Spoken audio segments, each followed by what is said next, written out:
Good morning, class. Mr. Doring here. It is morning in America. It's probably evening there in Shanghai, or going on evening. Um, Wanted to recap last week. If you'll remember, last week I had an assignment. I had assigned an assignment where you did a bit of dramatic writing, and that was in lesson 3. The assignment was the dramatic scene. Um, and if you'll remember back on that lesson, I had you go through a couple activities with looking at the different scenarios, finding out, describing which one you thought was more interesting. I explained to you that the rule in theater is, in playwriting, is don't tell us, show us, right? Um, and that takes its roots are taken from the page, a script, which is its action. And I used Hamlet in those 12 lines in Hamlet as an example. So I had you look for clues in that scene, when and where the action was taking place, and the emotional state of the characters.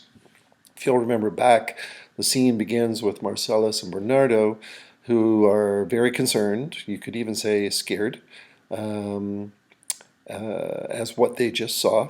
They saw the ghost, yes, and they need to do something about it. They need to tell somebody in authority. So we find out very quickly where we are. We're on the castle ramparts of Elsinore, which is Hamlet's home. We know Marcellus and Bernardo saw a ghost. We know they're scared. We know it's cold. And we know they need to tell somebody in authority so they can do something about it.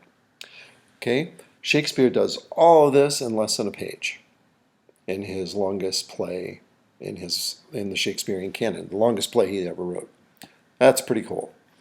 So what are the 3 essential playwriting concepts? Well, you've got action, the visuals, and the stakes. And I just want to reiterate for you that in this example of in Hamlet with Marcellus and Bernardo at the beginning of the play, our action is the changing of guards and the sharing of their fears.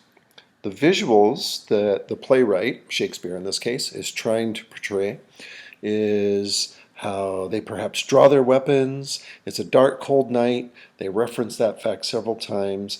They're frightened of sounds and noises. So this is something that a director can interpret and then present on stage as they work with the actors to present the scene.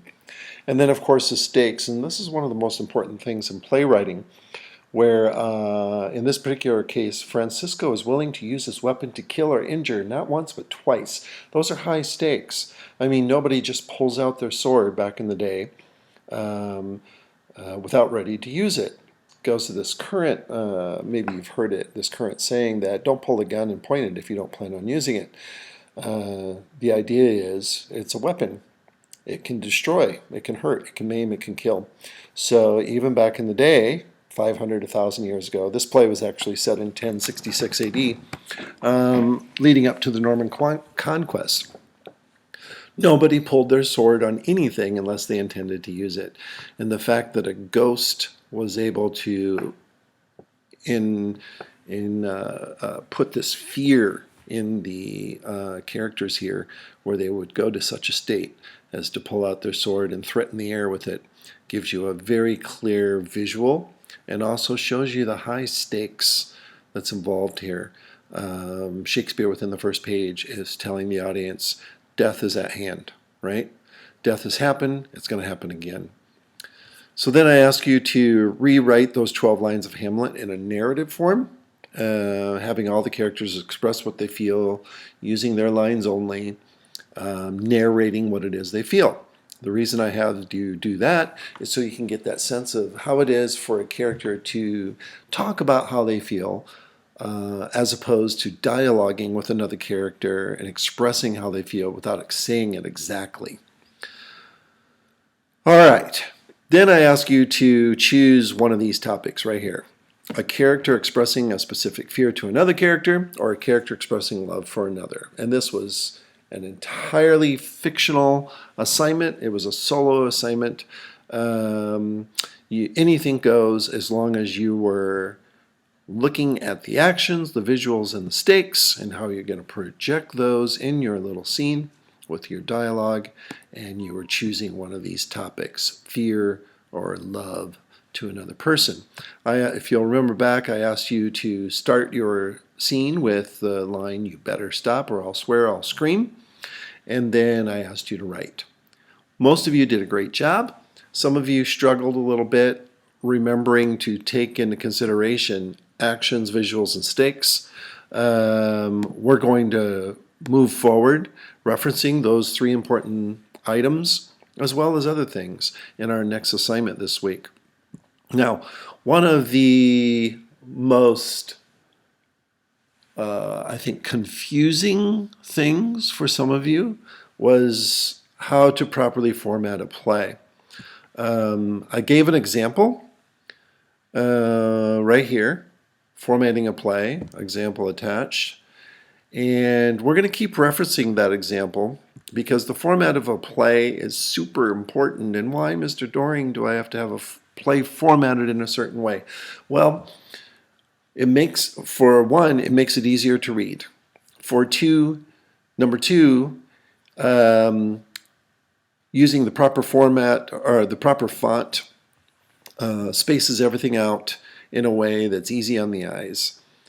Knowing the different elements of a script and where they're placed on the stage, like act heading, scene heading, transitions, character names, stage directions, dialogue. Knowing where those things are supposed to appear on the paper when you have it in front of you is super important because it helps the actor who's preparing the script and working with it to make line notations, insert director's notes, blocking notes, and just have a good flow for the story. Another thing is this is a standardized format that everybody in the world uses. It's not just a Mr. Doring thing, so I want you to learn it and to know it. And when you open up a play, find it easy to read, and you'll know what those elements mean when they appear on the paper, on the page. So I wrote this out a little bit and gave you an example. I just want to go over these elements. The first one is our act setting. It's centered. Our transitions are always right justified and capitalized with a colon. The scene is left justified, 1 indent over. That means a tab. So scene 1, and then it has a colon and a space, and you can just title it whatever you want. In this particular instance, I said murder. You'll notice it's all capitalized. The first directions in a play are actions. Actions are describing what you as a writer want the audience to see. In this case, I wanted the audience to see that we're in this particular environment, a New York Health Center, Dr. Judith Brown's office. I want them to understand that there's a main door to the reception area and a back door. I want them to know what kind of building it is. It's a post-World War building with some details like a Victorian trimmings around the main door and the frames. This gives the director, the actors, an idea of what the environment looks like.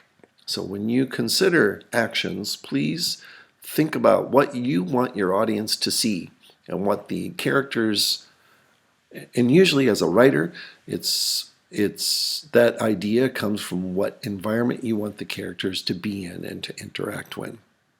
All right, you'll notice here, this is called an out of dialogue line stage direction.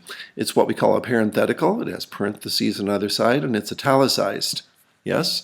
And when I say out of line, that means it is not within the line. It's before the line or after the line, depends.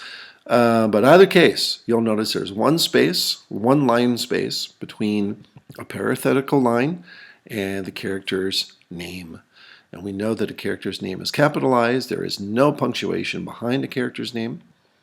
And then here I use what's called an inline stage direction. It's italicized. And then that's followed by a space, and then, of course, the line of dialogue. When you hit space, make sure there's a line or a line gap between the next the end of a dialogue line and the next character. And then, of course, the dialogue continues. We move forward. We notice that there's page numbers up top. I'll go over that in a little bit more.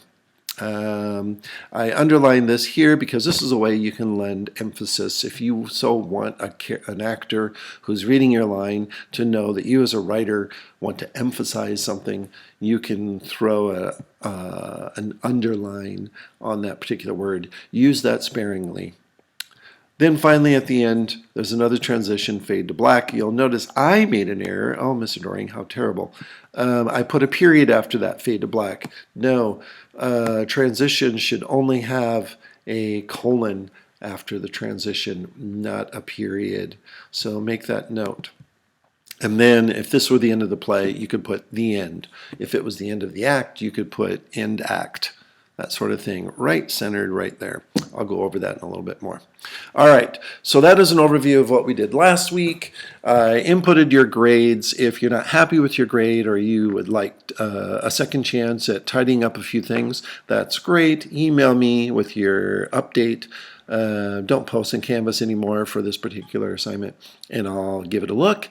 And as long as I see that you have an understanding of how this all works out, I will change your grade.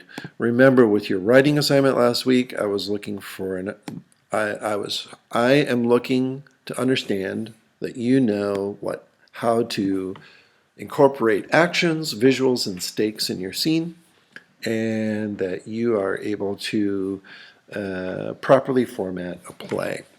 I'm going to come back with more on writing here in a little bit with another video. I'll release that later today, and it's going to involve you installing a professional piece of software that's called Fade-In, which is playwriting software. So more on that soon. Mr. Doring, back at you.